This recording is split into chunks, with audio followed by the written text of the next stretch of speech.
बहुत समय पहले एक नाइन टेल फॉक्स विलेज में आ गया। वो बहुत ही ताकतवर था। वो पहाड़ तोड़ सकता था और सुनामी भी ला सकता था। उसे तबाही मचाने से रोकने के लिए कई सारे निंजास इकट्ठा हुए, लेकिन उनमें से कईयों की जानें चली गई और बाकी बचे सब बुरी तरह से घायल हो गए। फिर वहाँ एक महान निंजा आए जिन्हें फोर्ट होकागे के नाम से भी जाना जाता है। उन्होंने उस नाइन टेल फॉक्स को उसी दिन पैदा हुए एक बच्चे के अंदर सील कर दिया, लेकिन ऐसा करते हुए वो खुद भी मर गए। उस बच्चे का नाम था नरूटो। फिर हमें 12 साल बाद की स्टोरी दिखाते हैं जिसमें नरूटो बड़ा हो जाता है और वो बहुत ही ज्यादा शैतानियां करने लगता है।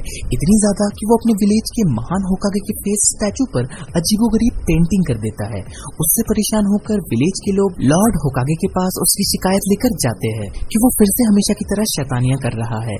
उस विलेज के निंजास नरूटो को पकड़ने की बहुत कोशिश करते हैं, पर वो लोग उसे पकड़ नहीं पाते क्योंकि नरूटो एक ट्रिक से दीवार में छुप जाता है। तभी उसकी निंजा अकेडमी के क्लास के टीचर इरुका सेंसेई वहाँ आ जाते हैं। वो नरूटो से कहते हैं कि तुम यहाँ क्या कर रहे हो, तुम्हें तो अभी क्लास में होना चाहिए। इसके बाद वो नरूटो को वापस क्लासरूम में लेकर आते हैं और नरूटो बंधा हुआ होता है। ऐसे अचानक से टेस्ट के बीच में चले जाने की वजह से वो नरूटो को बहुत डांटते हैं और उसके साथ साथ सभी स्टूडेंट्स को दोबारा टेस्ट देना पड़ता है। उस दिन ट्रांसफॉर्मेशन जुत्सु का टेस्ट होता है और इस टेस्ट में किसी और के रूप में बदलना होता है। तो सबसे पहले जो स्टूडेंट आती है उसका नाम होता है साकुरा हारुनो और वो हमारे इरुका सेंसेई के रूप में ट्रांसफॉर्म हो जाती है और वो इस टेस्ट में पास होने के बाद बहुत ही खुश हो जाती है और हमें पता चलता है कि उसके अंदर एक और साकुरा है जो कि पास होने के बाद झूमने लगती है। इसके बाद जो स्टूडेंट आता है उसका नाम होता है सासुके उचिहा। उसे क्लास के सब लोग पसंद करते हैं क्योंकि वो क्लास का टॉपर होता है। इसके बाद वो भी इरुका सेंसेई के रूप में बदल जाता है और वो भी पास हो जाता है। फिर बारी आती है नरूटो की। नरूटो की वजह से ही सबको दोबारा टेस्ट देना पड़ता है, इसलिए सब उससे काफी नाराज रहते हैं सिवाय इस लड़की के। इसके बाद नरूटो ट्रांसफॉर्म होता है, पर वो बहुत ही खतरनाक रूप में ट्रांसफॉर्म हो जाता है, जिसके बाद इरुका सेंसेई उसे बहुत डांटते हैं। फिर क्लास खत्म होने के बाद वो नरूटो से होकागे के फेस स्टैचूज पे बने पेंटिंग्स को साफ करवाते हैं और तभी वो कहते हैं बिना ये साफ किए तुम आज घर नहीं जा सकते। तो नरूटो कहता है कि मुझे कोई परवाह नहीं, वैसे भी घर पे मेरा कोई इंतजार भी नहीं कर रहा। इसके बाद इरुका सेंसेई उससे कहते हैं कि अगर तुम ये सब जल्दी से साफ कर लो तो मैं तुम्हें रामेन की ट्रीट दूंगा। ये सुनकर नरूटो बहुत ही खुश हो जाता है और वो जोर से चिल्लाते हुए कहता है कि मैं ये जल्दी से साफ कर दूंगा। इसके बाद हमें एक दूसरा सीन दिखाया जाता है जिसमें वो दोनों एक जगह रामेन खा रहे होते हैं और तभी इरुका सेंसेई नरूटो से पूछते हैं कि आखिर तुमने हमारे महान होकागे के फेस स्टैचूज पर वो पेंटिंग्स क्यों बनाई? क्या तुम्हें नहीं पता होकागे कौन है? तो वो कहता है कि मुझे पता है, होकागे वो बनते हैं जो विलेज के सबसे बढ़िया निंजा होते हैं और मैं भी एक दिन उन सबसे बढ़िया होकागे बनूंगा और विलेज के सभी लोग मुझसे बात करेंगे और मेरी इज्जत भी करेंगे। फिर वो इरुका सेंसेई से रिक्वेस्ट करता है कि क्या मैं कुछ देर के लिए आपका हेडबैंड ले सकता हूँ? तो वो कहते हैं कि तुम इस हेडबैंड के लिए कितने काबिल हो वो तो तुम्हें कल के टेस्ट में साबित करके दिखाना होगा। फिर अगले दिन हमें क्लासरूम का सीन दिखाया जाता है जिसमें इरुका सेंसेई सबसे कहते हैं कि आज क्लोन जुत्सु का टेस्ट है, यानी कि सबको अपनी तरह एक और क्लोन बनाना होगा। और ये सुनकर नरूटो अंदर ही अंदर खुद से कहता है कि यही जुत्सु तो मुझे नहीं आता, लेकिन फिर भी वो अपनी पूरी कोशिश करता है पर उसका नतीजा कुछ ऐसा निकलता है जिसके बाद इरुका सेंसेई उसे फेल कर देते हैं और उनके पास बैठे मिजुकी सेंसेई उनसे कहते हैं कि नरूटो ने अपनी पूरी कोशिश की और उसने जैसा भी हो पर एक क्लोन तो बनाया, पर फिर भी इरुका सेंसेई नरूटो को पास नहीं करते। इसके बाद हमें एक दूसरा सीन दिखाते हैं जिसमें सभी स्टूडेंट्स ग्रेजुएट हो चुके हैं सिवाय नरूटो के और फिर वहाँ अकेले बैठे नरूटो के पास मिजुकी सेंसेई आते हैं और उससे कहते हैं कि इरुका सेंसेई थोड़ी स्ट्रिक्ट जरूर है पर वो तुम्हारी भलाई के लिए ही ऐसा कर रहे हैं। वो चाहते हैं कि तुम सबसे ताकतवर बनो। और नरूटो कहता है कि फिर मैं ऐसा क्या करूं जिससे इरुका सेंसेई मुझे पास कर दे? तो मिजुकी सेंसेई उससे कहते हैं कि मेरे पास एक सीक्रेट है जिससे तुम ताकतवर बन सकते हो। फिर हमें उसी दिन रात का सीन दिखाया जाता है जिसमें मिजुकी सेंसेई इरुका सेंसेई के घर पे आके कहते हैं कि लॉर्ड होकागे ने आपको बुलाया है, नरूटो ने स्क्रोल ऑफ सीलिंग को चुरा लिया है। इसके बाद सभी निंजा लॉर्ड होकागे के पास इकट्ठा होते हैं और कहते हैं कि अब पानी सर से ऊपर चला गया है, हम हमेशा से नरूटो को उसकी शैतानियों के लिए माफ करते आए हैं पर आज तो हद ही हो गई।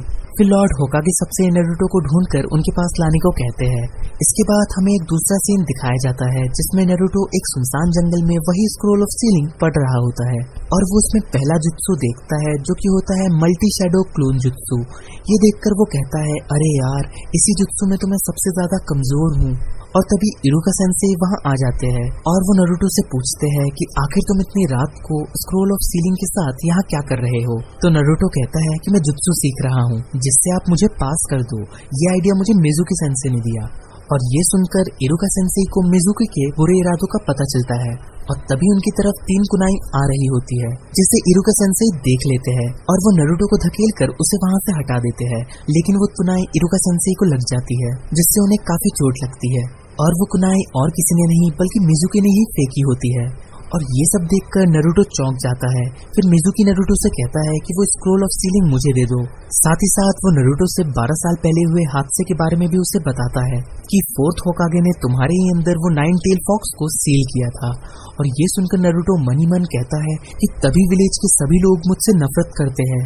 फिर तभी अचानक से मिजुकी नारुतो के ऊपर एक बड़ा स्टार शुरिकेन फेंक देता है और वो शुरिकेन उसे लगने ही वाला होता है कि इरुका सेंसेई नारुतो को बचाने के लिए उस शुरिकेन को अपने ऊपर ले लेते हैं। और वो नारुतो से कहते हैं कि सिर्फ तुम ही एक अकेले नहीं हो, 12 साल पहले उस हादसे में मेरा भी सब कुछ छिन गया, उसमें मेरे भी मॉम डैड की जान चली गई, मैंने भी तुम्हारी तरह अकेलेपन को देखा है। ये सुनते ही नारुतो वहाँ से भाग जाता है और मिजुकी इरुका सेंसेई से कहता है कि नारुतो को मारकर वो उस स्क्रोल ऑफ सीलिंग को उससे छीन लेगा। तभी हमें एक दूसरा सीन दिखाया जाता है जिसमें नारुतो पेड़ों की डालियों की मदद से भाग रहा होता है और पीछे से इरुका सेंसेई आकर नारुतो से कहते हैं कि वो स्क्रोल ऑफ सीलिंग मुझे दे दो।